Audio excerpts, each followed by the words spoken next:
ये देखें क्या लाई हूँ आपके लिए। सूप गरम गरम पी ले। नहीं चाहिए। अपने हाथों से बनाया है मैंने। ये हलक से नहीं उतरेगा मेरे। बुरहान साहब, थोड़ा सा तो पी ले। मजबूर ना करो नाहिदा बेगम। सूप पीने की हालत में नहीं हूँ, मैं ठीक नहीं हूँ।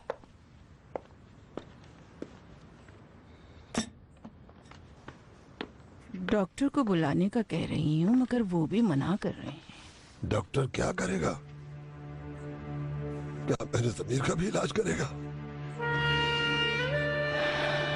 कहना तो चाहती हूँ मगर। कुछ मत कहो, कुछ नहीं सुन सकता मैं।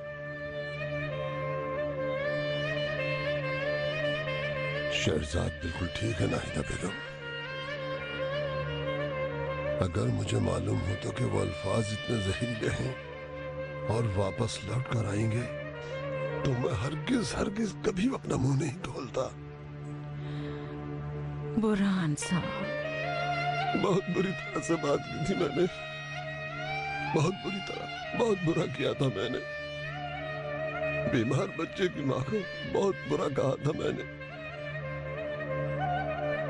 अब अगर मेरा पिता मुझे सिर्फ एक बार दादा कह दे तो मैं अपनी ये जिंदगी भी उसे दे दूं। मैं अपनी जिंदगी वार दूं उस पर। ऐसा ना कहें।